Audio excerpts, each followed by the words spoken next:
in South Africa, there's this topic about a movement called Dudula. So basically, it's like them trying to get illegal immigrants out. So they're not gonna wait for this government because this government is doing nothing about it, and it keeps getting worse. And so they have now put this movement forward to by small groups get people out. And they've been a human rights movement. These people. I don't know if the devil moves them. There's been human rights people who have opened cases against the Dudula movement. Very dodgy type of behavior and stuff like that. But so I wanted to talk about that particular whole thing. What are we supposed to think about national identity? Like national identity. And I'm not talking about xenophobia. I'm talking about just true national identity. What is my pride as a Venda man? Venda ndabikwa nakombo ndasara. I forgot the rhyme. It's a rhyme about mubika nwatombo for vendors, basically. So, what is my what does the Bible say? Does the Bible talk about that? Does the Bible say anything? I mean, like the Bible seems to talk about Israel a lot. Maybe we are all Israel. That's why some people you start to hear people start now saying, "Yeah, we are Israel." The real Israel is and gaining our up. But I want to show you why is it what is so important about your nationality? Does it have any importance in specific? Because you see it a lot of, especially people from outside this country and stuff like that. You tend to see people change their names, and so you're like, what is it? You don't like your culture? Or what is it about that? People adopting English names. Like, what's...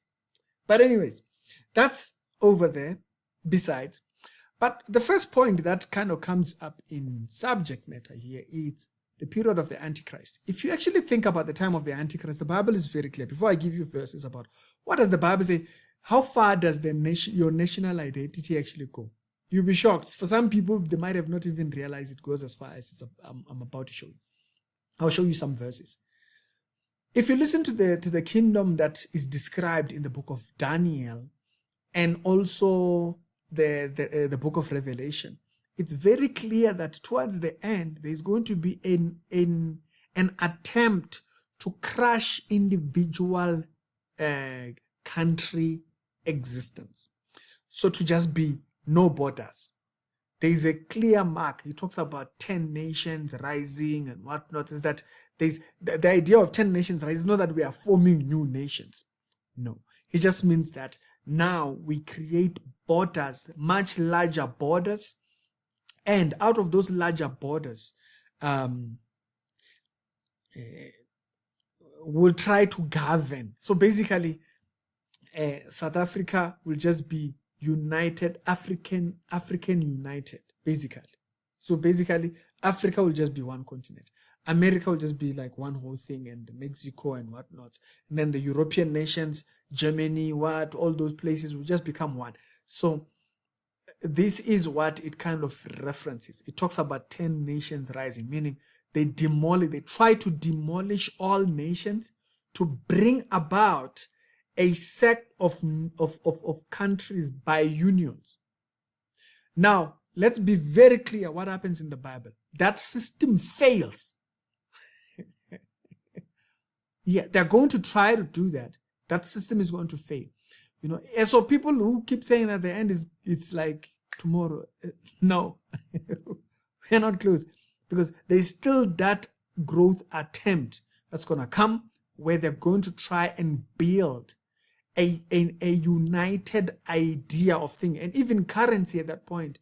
It's almost as if it's unified, because you hear him talking about the cost of things in the end time and stuff like that. But anyways, besides that's beside the point. The point out of that is that there is going to be an attempt to breaking borders, and the system fails in the Antichrist period. It's a devil's agenda, and the devil does not even succeed at it. Okay, so let's be very clear about that. When you hear Julius talking about that's utter nonsense. It's not biblical. It's not biblical. You're not gonna get that and think that system does not work. Okay, So now, okay, now that we understand that, so now where does Dudula stand? Yes, you should be concerned with people that don't want to be documented. It should concern you. Like when it doesn't concern you, something is wrong. I'm sorry I didn't give you a third episode today. I got very, very occupied through the day and stuff like that. But some things had to be done, so I had to kind of like focus in. So my apologies, I couldn't get that done. Romans chapter number 11 has this verse, and I want you to hear this. We're grafted into one that is cultivated. How much more readily will this? So basically, the natural branches, how will they come back towards recognizing God's mercy and so forth? It says, be grafted into their own olive tree. So we, God made it possible that we should be grafted. And so there is also them that are still going to be brought back into things. So you see that recognition right there. And then he says, I do not want you to be ignorant of this mystery. This is why you have the confusion of everybody claiming to be Israel. It's because they don't understand. The mystery has caught them. The mystery has caught them. Let's see what is. It says, brothers, don't want you to be ignorant of this mystery, brothers. It says, so that you will not be conceited. A hardening in part has come upon Israel. And so because people see how are they God's people and they're ignoring God? Yeah, it's that hardening that he's talking about. The Bible tells you why they are rejecting God. Why they will even curse at the God that you're talking about if you say you're a Christian, okay? It's not that because they're thinking, no, the hardening has taken place. Individual Jews can come to faith, but nationally, thinking, which is what it then goes to here. It says, a hardening has come. It says, until the fullness of the Gentile has come in. So now we know right there already. That's where a lot of people get the idea that when the last Gentile gets saved, the church rapture will take place. And so that's where they get it, is that until the fullness of the Gentile become in, and then we know we are on the way. And then it says, and so Israel will be saved. Israel as a nation. So right there, that recognition is very important. It says there is this church that should not be ignorant of the blindness that has fallen upon nation of Israel in their distancing from God. Because you tend to see people, they say, oh no, I've gone to Israel, there's no Christian. Yeah, what are you trying to say? The Bible told you. What do you expect? I always hear people make those arguments. Can you stop? Y'all sound silly with that. I went to Israel, they don't even care about God. Yeah. Try reading a little bit of the Bible over there. And so there is a period when Israel will come to things. So remember, how far does this nationality thing go? I want to show you this. Come in here. Revelation chapter number 7. This is what it says. And it talks about the different tribes from Israel when they are now sealed. 12,000 from Zebulun, 12,000 from Joseph, and 12,000 from Benjamin. And then it says, and after this I looked and I saw a multitude too large to count. And it says, from every nation, okay, maybe it's just that we are South African. No, every tribe. So it matters that I am Venda. It matters that I am South African. Okay? And then it says, and people and tongues standing before the throne, before the Lamb. Notice. So when we die and we go on to be with the Lord, we don't lose our nationality. We don't lose. You see that? We don't lose our nationality. You speak Zwingrish, you'll be a Zwingrish. I don't know for those ones who speak broken English, which one they will speak. Abo 5 skipper. Right? So it matters that I'm South African. It matters that I am Venda in particular. Out of being South African, it matters that I am Venda.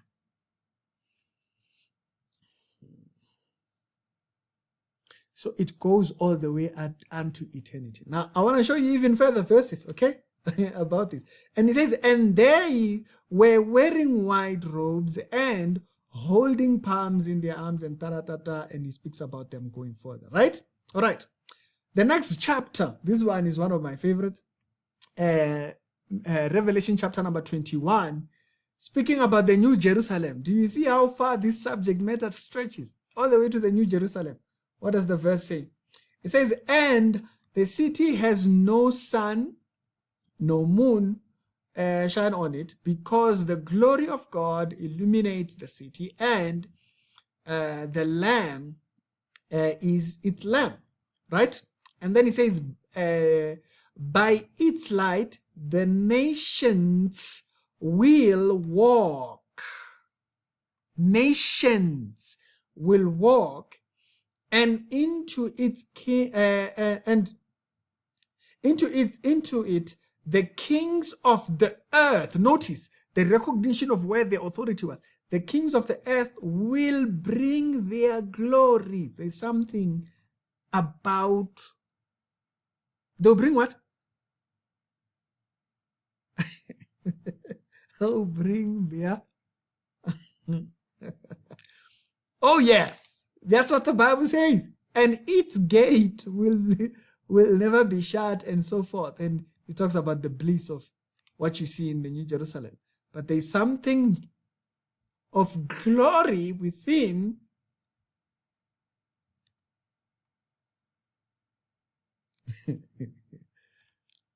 let's skip back to another verse. Another verse. Zechariah chapter number 8, verse number 21. It says, and the residents of one city will go to another, saying, let us go at once to plead before the Lord. Okay, different nations. Now we are worshiping one. Oh, you see that. And it says, and to seek the Lord of hosts, I myself am going. Okay, individual. And many people and strong nations will come to seek the Lord of hosts in Jerusalem and to plead before the Lord. This is in what? And then it says, and this is what the Lord of hosts says.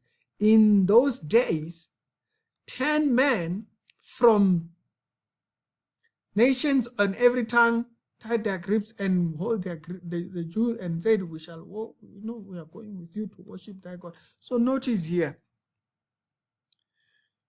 our national identity and our tribe identity we keep.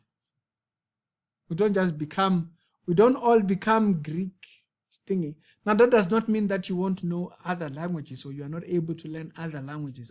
I believe your capability of learning other languages will be even more expedient there. Here, must be learning how to say por favor. Learning how to say por favor. His mind is very backwards. You say it to me now, I forget it the next minute. But there we keep that. And so this shows you, do not allow people deceive you about national identity. Okay, because there's all these people that come out, we are one Africa, we should be, especially once they start wearing those bands. And they wear those big beads with, look better. It's a joke. Okay, so they start speaking funny, we are one Africa. No, we have national identity. National identity. Even in the New Jerusalem, you carry it. You see nations. It's not just, we are all God's children. National identity is there. You see it. So, do not allow a person to shame you out of your national identity. I am South African and I am proud of being a South African. Now, that does not say anything less about you. I'm Venda. I don't need to disguise, some of us, no. If I say there, it's there. Okay? It doesn't need to hide. There's something about that. You know, it presents God's glory when we have tongues. It shows God's glory. Having tongues and kingdoms and nations worshiping God. It shows how vast His glory is, because it's not just Israel. It's now vast. It spreads out. And so I thought to make that particular video, and I hope it helps. Maybe you have someone, who's trying to convince you, be a unionist, whatever they call them, those people that think, no national identity. That's bogus. That's utter, that's garbage material. You carry your national identity and tribe identity all the way into the New Jerusalem.